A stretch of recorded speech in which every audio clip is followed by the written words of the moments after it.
So I was on a stage in the sense that I was in front of a classroom, or I was interpreting in front of an audience. Then I went on to become a lawyer. My stage then became the courtroom. Granted, it was a lot more serious of a stage than some of the others, but it was a stage nonetheless. And then fast forward, and now I'm a professional speaker, and I'm back on the stage. And so what I did with my art was I shadowed it in a very positive way. If I had truly regretted my decision to not go into performing as a career, I could have had a very miserable experience. And you see this with people where they either completely turn their back on their art.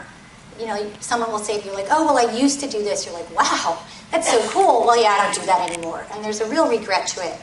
Or it's the opposite. They're obsessed with it and trying to figure out ways to incorporate it, but not doing a very good job of it. So I want you to ask yourself, what was it for you? And the reason why I think this is so important is that if you have this art, it can come out in your business in wonderful ways. It can permeate and infiltrate your business in refreshing and surprising ways and actually help your business and your life be better because of it. So what we're going to talk about today is within a framework of my signature system for coaching, and it's called the 6 Pillars of Powerhouse Success. But what I did is pull out 3 major overarching themes, and they are dream big, stake your claim, and create the future you desire. And under each one of these 3 themes are 2 of the pillars. It's very organized. I thought about this in advance. I was like, okay, it needs to be symmetrical. There needs to be 2 pillars under each theme. You know. But I want to actually tell you a funny story. And for those of you that might bump into someone from high school, you may actually resonate with this. So recently I was going to do a speaking engagement. I bumped into someone I went to high school with. Now I went to high school in New York. And in my town, you were either Italian or Jewish, and sometimes both. And one of my boyfriends was an Italian Jew. It was a great combination. And I bumped into someone recently, and he said, yo, Lisa, what are you doing? He was from the Italian side of town. And I said, oh, you know, I'm here for a conference. And he said, well, what do you do? And I said, I'm a professional speaker. I said, well, like, what does that mean? And I said, well, remember when we were kids in school, and I would get yelled at and sometimes have the erasers thrown at me for talking too much? Well, now I get paid to do that for a living. And he looked at me and he went, cool. And I walked away and I thought, yeah, cool. Because that is when you can infiltrate your art in really great ways.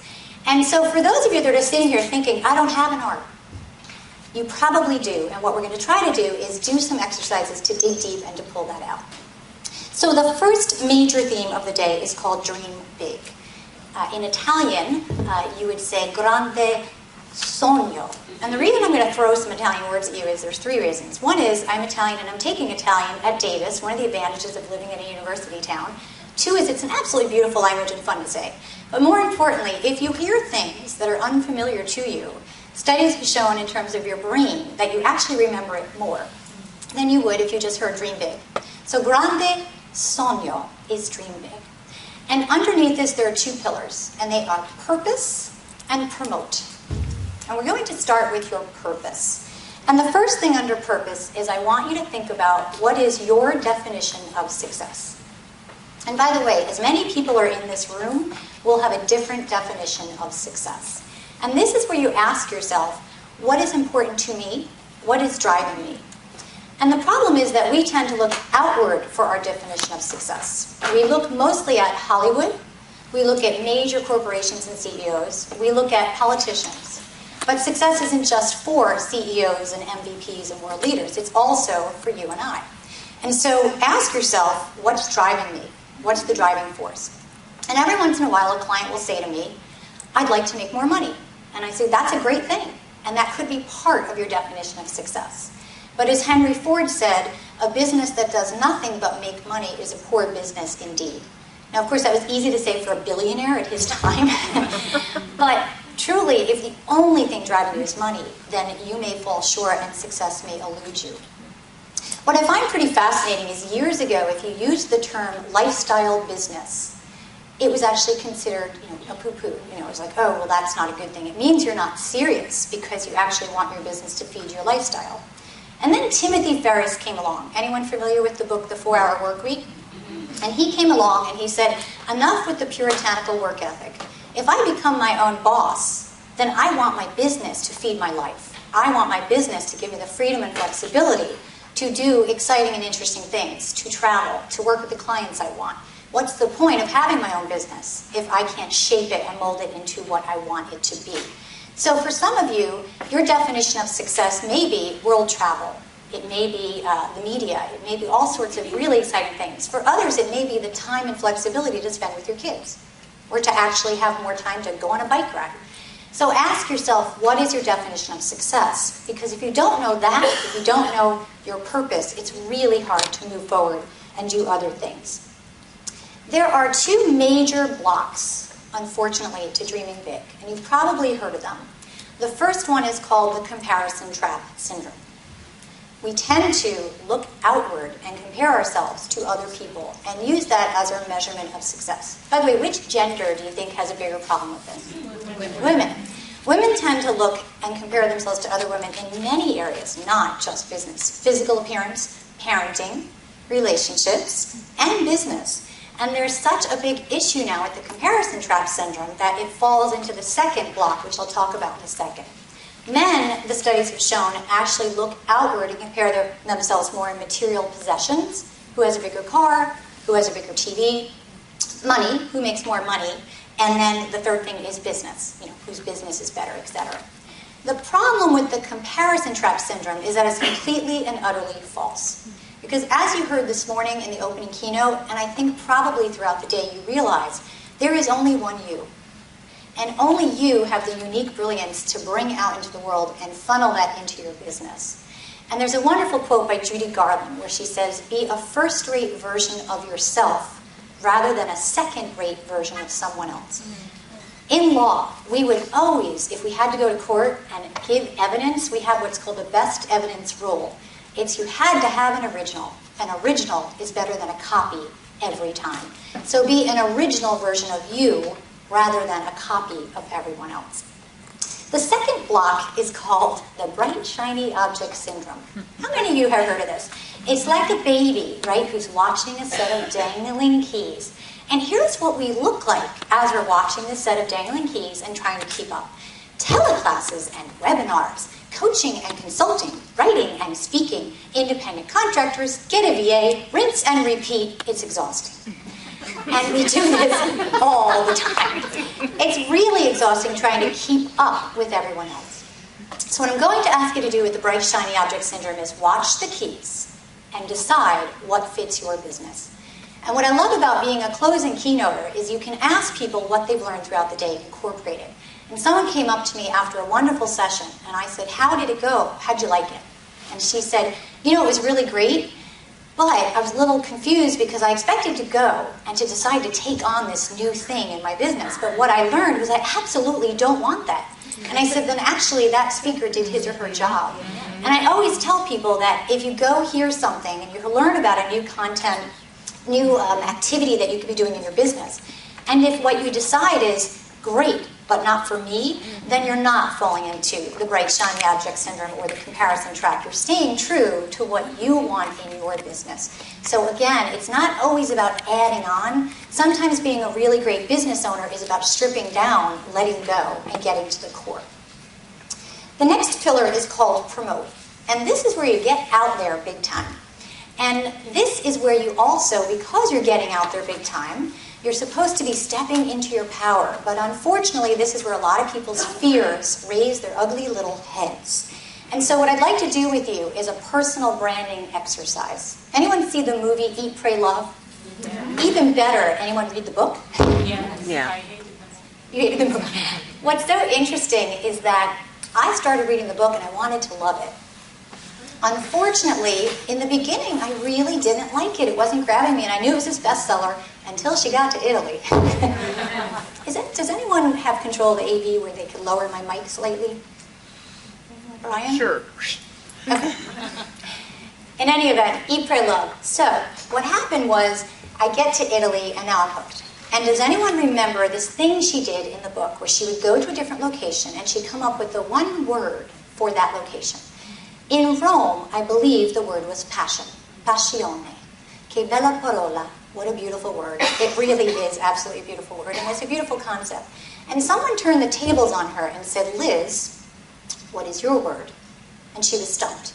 She could not think of a word to describe herself.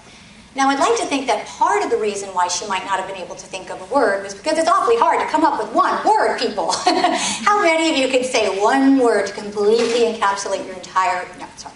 So here's what I'm going to ask you to do. It's called the 5 words personal branding exercise. I want you to come up with 5 words to describe yourself. And hopefully, on your way home today, during your travels, you can come up with these 5 words. But if you really have a hard time doing it, you can ask other people. That's not cheating. In fact, you can look through your testimonials and pull out the patterns and themes and the words that repeat themselves over and over. It's actually a really great exercise. You can also ask the people in your life who are the believing eyes, the friends, family, colleagues, and clients who don't push your buttons but who believe in you, and say, if you could think of 5 words to describe me, what would they be? Then you come up with your words. When I was doing a boot camp in Baltimore recently for the NAPO chapter there, one woman raised her hand and said, I got nothing. I mean, I can't think of any words. And so I asked people in the room who were colleagues, I said, start pulling out some words. And what was fascinating was how many people use the same words. And she got her 5 words. So you can ask other people, but what I would try to do is come up with your words yourself first, and then maybe use them to compare with other words. This can also be a pretty powerful exercise to do with a loved one, believe it or not. I was getting ready to speak last year at a youth leadership conference, and I knew I would do this with them. And my husband asked me, like, hey, what are you doing there? And I said, oh, I'm doing this personal branding exercise. And he said, you know, what is it? And I explained it to him, and I said, well, let me do your words. And so I did his 5 words on the spot. And then I looked at his face, and I see that his eyes were filling with tears. He's like, wow, that's how you see me? And I said, yes, because the words were pretty awesome, right? So that's, you know, it sounds like a silly thing to do, but it can actually be a really powerful connector, even in your personal life. The reason I want you to come up with these 5 words is they usually have something to do with your internal mission. This is not the one you share with the world. This is not here at Organizing Inc. We blah, blah, blah, blah, blah, yada, yada, yada on the website. That's your external mission. That's the one you share with the world. Your internal mission is what guides you as the business owner. So when you get back, come up with your 5 words. If you'd like to share them with someone, I would happily take a look at them if you wanted to email them to me. Another really great thing to think about in the second pillar, which is promote, is how do you take this brand and now touch the world? These are called your brand touch points. They are your elevator pitch. They're your colors, your logo. And here's the problem is most people start there. It's like, okay, Lisa, I started a new business and I want to brand myself. So I'm trying to think of my color and my, you know, what, I'm like, stop. What's your definition of success? What is your personal brand? And then how does that play itself into your business? Now, every once in a while I meet a client and they're actually running a corporate brand, a true corporate brand. Can your personal brand still play into your corporate brand? You betcha. You name some of the major corporations right now, and some of them are being run by the personal brand of the CEO. I can think of one right now. Anyone think of one? It's pretty biggie. Johnson. Apple. How many people said that? And there was another one. Johnson & Johnson. Johnson & Johnson. Yeah, I mean, you could probably think of some companies where, even though it's a corporate brand, it's being run by the values of the personal brand of the person that's running it, at least in the beginning. And so the brand touch points are visual, auditory, and print. Now, visual you learned about yesterday during the pre-con session, which I heard was fabulous. And that is basically how you present your brand to the world. You are a brand. You are a walking, talking, living, breathing brand. So you learned a little bit about that. But your visual could also be your colors. When I rebranded in 2008, and I rebrand every few years, I'm rebranding again right now, and I'm launching in a few weeks my new site. But basically, I went out to my board of advisors and I said, if I and my business were a color, what would it be? And when all 8 of my board of advisors come back and say red, you know you got it. So your brand can also be visual. It can be auditory. That's the words you use to describe your business. It's actually the language that you use. And then print would be, you know, your ebook and your blog and your content. So that's actually how you touch the world with your brand. The second major theme is called stake your claim. Stake your claim. Underneath this, there are 2 pillars, process and productivity. And here's where I'm going to throw some heavy business content at you, but I think you can handle it. The reason for this is, unfortunately, and this stays with us, I'm teasing, we suffer as an industry from the shoemaker's shoes syndrome. There are many people who are not walking their walk, talking their talk, and practicing what they preach. There are many organizers